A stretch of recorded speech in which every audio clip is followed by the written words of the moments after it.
Hello everyone, स्वागत है आपका अपने चैनल सरल कानूनी शिक्षा में। आज हम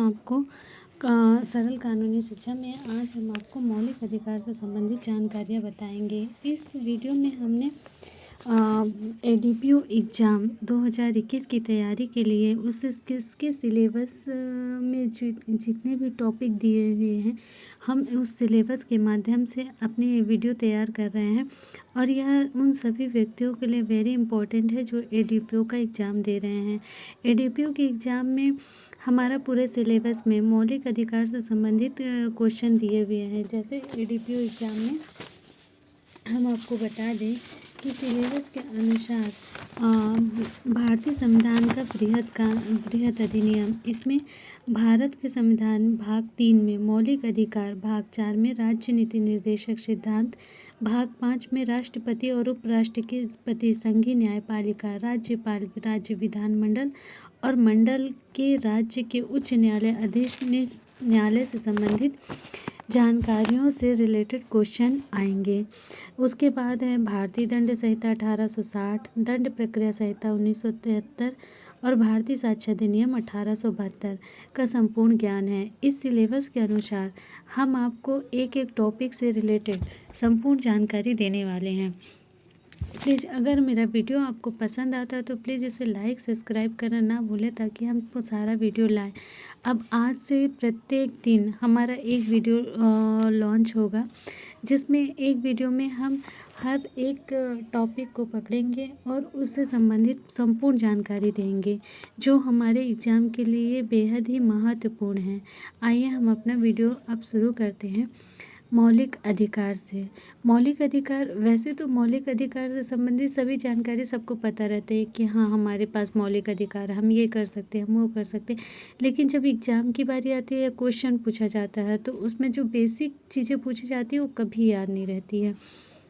और उसके लिए हमारे क्वेश्चन 2 नंबर का क्वेश्चन चला जाता है, जो कि और जब हम देखते हैं, बुक्स देखते हैं, तो लगता है अरे नहीं, ये सब तो हमको याद था। इसलिए प्लीज़ वीडियो को ध्यानपूर्वक देखें और जो मेन इम्पॉर्टेंट चीज़ें मैं बताने वाली हूँ, उन सब चीज़ों को अंडरलाइन करें, ताकि आप अपनी वीडियो को सही तरीके से समझ सकें और एग्ज़ाम में आने वाले क्वेश्चन के लिए आपको किसी बुक से जाकर रटने की ज़रूरत ना पड़े। ये वीडियो मैं बुक के पेज से ही लाई हूँ, ताकि आपको ये विश्वास रहे कि इसमें दी हुई जानकारी पूरी सही एवं सत्य है। हम अपना वीडियो शुरू करते हैं। जैसे पहला है मौलिक अधिकार। मौलिक अधिकार क्या है? इंसानों को संविधान के द्वारा बहुत सारे अधिकार दिए गए हैं कि वो कहीं कहीं पे अपने अधिकारों का इस्तेमाल कर सके। जैसे पहला है, इसे संयुक्त राज्य अमेरिका के संविधान से लिया गया। अमेरिका के बारे में तो आपको सबको ही जानते हैं। तो ये मौलिक अधिकार की जितनी भी जानकारी है, जैसे क्वेश्चन में पूछ लिया मौलिक अधिकार को किस राज्य के संविधान से लिया गया है, इस टाइप से बहुत सारी जानकारियाँ होती है, बहुत सारे क्वेश्चन होते हैं, वो होता है। तो इसे संयुक्त राज्य अमेरिका के संविधान से लिया गया है, ये आपको याद हो जाएगा। इसको एकदम कंठस्थ करिए कि मौलिक अधिकार को कहाँ से लिया गया है? संयुक्त राज्य अमेरिका के संविधान से। ठीक है। दूसरा क्वेश्चन है, इसका वर्णन संविधान के भाग 3 अनुच्छेद 12 से अनुच्छेद 35 तक किया गया है। ये याद हुआ आपको? भाग 3 अनुच्छेद 12 से 35 में किया गया है। संविधान के भाग 3 को ही भारत का अधिकार पत्र कहा जाता है। इसे मूल अधिकारों का जन्मदाता भी कहा जाता है। देखिए यहाँ पे आपके एक लाइन पे 4 से 5 क्वेश्चन तैयार हुए। सबसे पहले, ये कौन से भाग में आता है? तो भाग 3। ये किस अनुच्छेद में आता है? तो अनुच्छेद 12 से 35। फिर संविधान के भाग 3 को भारत का अधिकार पत्र कहा गया है। तो क्वेश्चन क्या बना कि संविधान के भाग 3 को क्या कहा गया? तो अधिकार पत्र कहा जाता है। या अधिकार पत्र किसे कहा जाता है? तो संविधान के भाग 3 को। इसे मूल अधिकारों का जन्मदाता भी कहा जाता है। तो किसे मूल अधिकारों का जन्मदाता कहा जाता है? मौलिक अधिकार को। इससे कितने सारे क्वेश्चन याद हो गए, कम से कम 10 क्वेश्चन आपको समझ में आ गया होगा कि इस एक लाइन के पढ़ने से, याद करने से आपको 10 क्वेश्चन तैयार हो जा रहा है। और आप 10 क्वेश्चन पढ़ेंगे तो भी आपको याद नहीं रहेगा, लेकिन अगर ये 2 लाइन आपको याद है तो आपके 10 क्वेश्चन आराम से तैयार हो जाएंगे। आगे हमारा क्वेश्चन है, मौलिक अधिकारों में संशोधन हो सकता है एवं राष्ट्रीय आपात के दौरान अनुच्छेद 352 जीवन एवं व्यक्तिगत स्वतंत्रता के अधिकार को छोड़कर अन्य मौलिक अधिकारों को क्या लिखा है, स्थगित किया जा सकता है। जैसे देखिए, हम जैसे हमारा कोई नियम है, कानून, या हम घर में कोई नियम बनाते, घर से छोटे से उदाहरण लेते हैं। अगर हम घर में कोई नियम बनाते हैं और उस नियम को फॉलो करते हैं, लेकिन समय आने पर उसमें थोड़ा संशोधन भी कर सकते हैं या उसको बदल सकते हैं या नया नियम बना सकते हैं। उसी तरह हमारे संविधान में भी कई प्रावधान दिए गए हैं जिसका पालन करके आप संविधान में संशोधन कर सकते हैं। तो मौलिक अधिकारों में संशोधन हो सकता है राष्ट्रीय आपात के दौरान अनुच्छेद 352। ये अनुच्छेद 352 जीवन एवं व्यक्तिगत स्वतंत्रता के अधिकार को छोड़कर बाकी सारे, यानी कौन सा अधिकार ऐसा है जिसको आप जिसमें आप संशोधन नहीं कर सकते, तो जीवन एवं व्यक्तिगत अनुच्छेद 352, ये बहुत इम्पॉर्टेंट है, इसे ज़रूर याद रखिएगा, को छोड़कर अन्य मौलिक अधिकारों को स्थगित किया जा सकता है। फिर आगे क्वेश्चन है, मूल संविधान में 7 मौलिक अधिकार थे, लेकिन 44वें संविधान संशोधन 1978 के द्वारा संपत्ति के अधिकार अनुच्छेद 31 से 19 का को मौलिक अधिकार की सूची से हटाकर इसे संविधान के अनुच्छेद 301 के अंतर्गत कानूनी अधिकार के रूप में रखा गया। देखिए, पहले हमारा संविधान जब बना था उसमें 7 मौलिक अधिकार थे, लेकिन 44वें संविधान संशोधन 1978, ये याद हो जाएगा, 44वें संविधान संशोधन 1978 के द्वारा संपत्ति का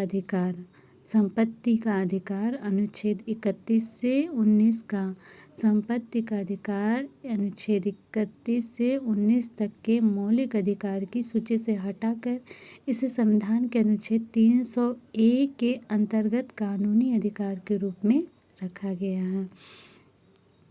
बात आपको समझ में आई कि 44वें संशोधन के द्वारा किसे हटा दिया गया, संपत्ति के अधिकार को हटा दिया गया और इसे मौलिक अधिकार की सूची में रखा गया।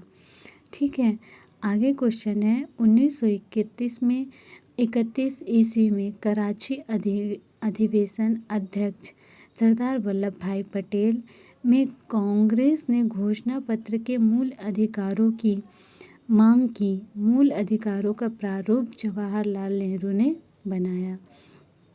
आगे है, क्षमता या समानता का अधिकार अनुच्छेद 14 से 18। अगर आप ये याद रख ले रहे हैं कि फर्स्ट में क्या आएगा, सेकंड में क्या आएगा, थर्ड में क्या आएगा, तो आपको ये अनुच्छेद अपने आप याद हो जाएंगे। वो मैं बताती हूँ कैसे।